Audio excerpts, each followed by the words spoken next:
एक हफ्ते में 2 कत्ल हुए हैं।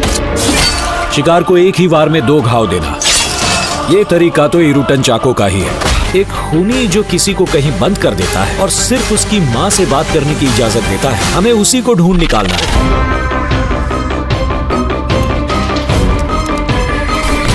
दोस्तों, साउथ सिनेमा की एक खास बात है, यहाँ की कहानियां हमेशा सिंपल नहीं होती। हर फ्रेम के पीछे होता है एक ट्विस्ट, एक मिस्ट्री और एक ऐसा सस्पेंस जो आपको लास्ट सेकंड तक स्क्रीन से चिपका के रखता है। चाहे वो मर्डर मिस्ट्री हो, साइकोलॉजिकल थ्रिलर हो या crime investigation, south film maker suspense को इतना सॉलिड बनाते हैं कि एक सीन छोड़ा तो आप पूरा पजल मिस कर देते हो। और सबसे बड़ी बात ये है कि इनकी मूवी सिर्फ थ्रिलर ही नहीं होती बल्कि एक इमोशनल राइड भी होती है, जिसमें कैरेक्टर्स और कहानी दोनों आपके दिमाग में बस जाते हैं। इसलिए आज की इस वीडियो में हम बात करने वाले हैं top 5 new south suspense thriller movies की, जो हर साउथ फैन के लिए एकदम मस्ट वॉच है। तो चलिए बिना टाइम वेस्ट किए शुरू करते हैं।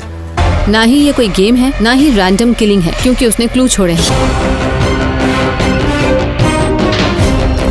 हमारी नंबर 5 की मूवी है पप्पन। ये ग्रिपिंग क्राइम थ्रिलर मूवी है जिसमें सस्पेंस और फैमिली ड्रामा का परफेक्ट मिक्स है। इस मूवी की कहानी घूमती है एक रिटायर्ड पुलिस ऑफिसर अब्राहम के आसपास, जिसे लोग पप्पन भी कहते हैं। इस स्टोरी की शुरुआत होती है एक मिस्टीरियस मर्डर केस से। पुलिस डिपार्टमेंट इस केस को इन्वेस्टिगेट करने की कोशिश करता है, लेकिन चीजें इतनी सिंपल नहीं होती। तभी एंट्री होती है पप्पन की एक पुराना एक्सपीरियंस और थोड़ा अलग सोचने वाला पुलिस ऑफिसर जो पहले ही रिटायर हो चुका है। पप्पन का स्टाइल इन्वेस्टिगेशन में यूनिक होता है। वो केस के छोटे छोटे क्लूज को समझता है और जैसे जैसे कहानी आगे बढ़ती है हमें मर्डर्स के पीछे छुपी मोटिव, सस्पेक्ट और सीक्रेट दिखाई देते हैं। जैसे लेयर्स खुलती हैं वैसे वैसे केस और भी कॉम्प्लिकेटेड और इंटेंस हो जाता है। ऑडियंस को लगता है कि अब सच सामने आएगा, लेकिन हर बार नया ट्विस्ट मिलता है। अब सवाल ये आता है कि क्या पप्पन इस केस को सॉल्व कर पाएगा या फिर बाकी लोगों की तरह वो भी फेल हो जाएगा। यही सब जानने के लिए आपको इस मूवी को देखना पड़ेगा। मूवी में डार्क टोन्स, चेस सीन्स और क्राइम सीन्स का प्रेजेंटेशन बहुत ही रियलिस्टिक फील देता है। अगर आपको इन्वेस्टिगेशन बेस्ड स्टोरीज पसंद है जिसमें हर क्लू एक नया ट्विस्ट लाता है तो ये मूवी आपके लिए परफेक्ट है। अब हमारी नंबर 4 की मूवी है थोडारुम। ये फिल्म एक सिंपल फैमिली ड्रामा से शुरू होती है, लेकिन धीरे धीरे एक इंटेंस थ्रिलर बन जाती है। मूवी की कहानी घूमती एक मिडिल क्लास आदमी के अराउंड जो एक टैक्सी ड्राइवर है, लेकिन एक दिन एक ऐसा इंसिडेंट होता है जो उसकी लाइफ का बैलेंस बिगाड़ देता है। उसकी कार जो उसको बहुत प्यारी थी पुलिस के अंडर आ जाती एक सीरियस केस के कनेक्शन में। उसको लगता है कि वो बस एक मिसअंडरस्टैंडिंग है, लेकिन जैसे जैसे वो अपनी कार वापस पाने की कोशिश करता है सिचुएशन और कॉम्प्लिकेटेड होती जाती है। उसकी फाइट एक सिंपल कार से शुरू होती है, लेकिन धीरे धीरे वो फाइट बन जाती है ट्रूथ और जस्टिस के लिए। पुलिस के कुछ लोगों की तरफ से पावर का मिसयूज और करप्शन का एंगल भी सामने आता है। अब सवाल ये है कि क्या वो अपनी कार को वापस पा लेगा और आखिर पुलिस ने उसकी कार को क्यों लिया है। ये सब जानने के लिए आपको इस मूवी को देखना पड़ेगा। फिल्म पहले हल्का फुल्का फैमिली ड्रामा लगती है, लेकिन जैसे ट्विस्ट आते हैं मूड चेंज हो जाता है और फिल्म एक डार्क थ्रिलर बन जाती है। अगर आपको फैमिली ड्रामा के साथ सस्पेंस और थ्रिलर टच पसंद है तो ये फिल्म आपके लिए एक मस्ट वॉच है। अब हमारी नंबर 3 की मूवी है फॉरेंसिक। ये ग्रिपिंग क्राइम थ्रिलर मूवी है जिसमें साइंस, सस्पेंस और साइकोलॉजी का परफेक्ट कॉम्बिनेशन है। मूवी की कहानी स्टार्ट होती है एक सिटी में जहां एक के बाद एक यंग गर्ल्स की मिस्टीरियस तरीके से मर्डर्स हो रहा होता है। इन्वेस्टिगेशन के लिए केस हैंडल करती है अंजना जो एक स्मार्ट और स्ट्रॉन्ग आईपीएस ऑफिसर है, लेकिन केस इतना कॉम्प्लेक्स होता है कि उसे फॉरेंसिक एक्सपर्ट की हेल्प लेनी पड़ती है। यहाँ एंट्री होती है सैमुअल जॉन की जो एक ब्रिलियंट फॉरेंसिक ऑफिसर है। इन्वेस्टिगेशन के दौरान फॉरेंसिक साइंस का यूज, डीएनए सैंपलिंग और फिंगरप्रिंट से क्लूज मिलते हैं, लेकिन दोस्तों कहानी इतनी सिंपल नहीं है। हर क्लू के साथ नए सस्पेक्ट सामने आते हैं और ऑडियंस को लगता है कि अब केस सॉल्व हो गया, लेकिन अगला ट्विस्ट पूरा गेम उल्टा कर देता है। अब सवाल ये है कि क्या अंजना और सैमुअल मिलकर असली किलर को पकड़ पाएंगे। ये सब जानने के लिए आपको इस मूवी को देखना पड़ेगा। मूवी में dark tones, realistic lab scene, सब कुछ आपको एक रियल इन्वेस्टिगेशन का फील देता है। अगर आपको क्राइम थ्रिलर पसंद है जो आपके दिमाग को घुमा के रख दे तो ये मूवी एकदम मस्ट वॉच है। अब हमारी नंबर 2 की मूवी है ब्लाइंड स्पॉट। ये एक ऐसी थ्रिलर मूवी है जो सस्पेंस, क्राइम और इमोशनल ट्विस्ट का परफेक्ट मिक्स है। मूवी की कहानी स्टार्ट होती है हैदराबाद से जहां एक बिजनेसमैन जियाराम अपनी फैमिली के साथ रहता है। एक दिन उसकी वाइफ दिव्या की मौत हो जाती है और वो पहले सुसाइड लगता है, लेकिन एक इन्वेस्टिगेटिंग ऑफिसर विक्रम उसको डाउट होता है कि यह डेथ सुसाइड नहीं बल्कि मर्डर हो सकता है। विक्रम इन्वेस्टिगेशन शुरू करता है और पता चलता है कि दिव्या के घर में काफी लोगों के मोटिव्स हो सकते हैं। उसका हस्बैंड, स्टेप चिल्ड्रन, मेड या कोई और जो करीब था सब पर शक उठता है। कुछ क्लूज मिलते होते हैं, कुछ लोग बात छुपा रहे होते हैं और जैसे जैसे इन्वेस्टिगेशन आगे बढ़ता है सस्पेंस और बढ़ता जाता है। व्यूअर्स को भी गेस करने का मौका मिलता है कि असली सच क्या हो सकता है और आप खुद सोचेंगे कि कौन सच बोल रहा है और कौन झूठ। मूवी में इन्वेस्टिगेशन का प्रोसेस, क्लूज ढूंढना, मोटिव समझना, ये सब दिखाता है कि सच लाने के लिए कितनी मेहनत और पेशेंस चाहिए होता है। अगर आपको मर्डर मिस्ट्री पसंद है जिसमें हर कैरेक्टर सस्पेक्ट हो सकता है और जितने सीक्रेट्स उतने क्वेश्चन, तो ये फिल्म आपको जरूर देखना चाहिए। अब हमारी नंबर 1 की मूवी है आइडेंटिटी। ये एक एक्शन थ्रिलर मूवी है जो फुल मिस्ट्री, सस्पेंस और साइकोलॉजिकल ट्विस्ट से भरी है। मूवी की कहानी स्टार्ट होती है खतरनाक क्रिमिनल के मर्डर केस से जिसकी मौत मिस्ट्री बन जाती है। तभी एंट्री होती है पुलिस ऑफिसर एलन की। उसके पास एक इम्पोर्टेंट विटनेस है अलीशा, लेकिन प्रॉब्लम ये है कि अलीशा की मेमोरी क्लियर नहीं है, उसे कुछ चीजें याद है और कुछ चीजें बिल्कुल नहीं। यहाँ पर एक और कैरेक्टर आता है हरन, जो एक टैलेंटेड स्केच आर्टिस्ट है जिसको पुलिस हेल्प के लिए बुलाती है। काम सिंपल है, अलीशा जो फेस याद कर पा रही है उसके बेस पर उसको स्केच बनाना है। पर असली ट्विस्ट तब आता है जब हरन को लगता है कि जो स्केच बना रहा है वो उसके ही चेहरे से मिलता जुलता है। मतलब कहानी अब एक अलग ही लेवल पर पहुँच जाती है। अब सवाल ये भी आता है कि क्या अलीशा सच बोल रही है या फिर कुछ और। ये सब जानने के लिए आपको इस मूवी को देखना पड़ेगा। मूवी में विटनेस, पुलिस, स्केच आर्टिस्ट सबके बीच ट्रस्ट और डाउट का खौफनाक खेल चलता है। किसको बिलीव करें, किसको सस्पेक्ट करें, ऑडियंस भी इस गेम में इन्वॉल्व होती है। अगर आपको थ्रिलर, मिस्ट्री और साइकोलॉजिकल स्टोरीज पसंद है जिसमें हर 10 मिनट में एक नया ट्विस्ट मिले, तो ये मूवी डेफिनेटली आपको देखना चाहिए। दोस्तों, ये थी हमारी list of top 5 new release south suspense thriller movies की। हर फिल्म अपने तरीके से यूनिक है। कहीं साइकोलॉजिकल डिल्यूजन का गेम, कहीं सुपरनेचुरल सस्पेंस, कहीं मर्डर मिस्ट्री और कहीं क्राइम के खिलाफ इन्वेस्टिगेशन। साउथ सिनेमा ने हमेशा प्रूव किया है कि सस्पेंस थ्रिलर सिर्फ दिखाने के लिए नहीं होते, बल्कि उनमें होती एक ऐसी कहानी और थ्रिल का कॉम्बिनेशन जो बार बार देखने का मन करे। अब आप बताइए इनमें से आपने कौन सी मूवी देखी है या फिर आप कौन सी मूवी देखने वाले हो, नीचे कमेंट सेक्शन में जरूर बताना। और हाँ, अगर आपको ये वीडियो पसंद आया हो तो एक लाइक करके सपोर्ट जरूर करें, दोस्तों के साथ शेयर करें और चैनल को सब्सक्राइब करना ना भूलें, क्योंकि आगे आपको मिलने वाले हैं और भी ऐसी धमाकेदार मूवीज। मिलते हैं नेक्स्ट वीडियो में, तब तक के लिए सस्पेंस का मजा लो और मूवीज देखते रहो।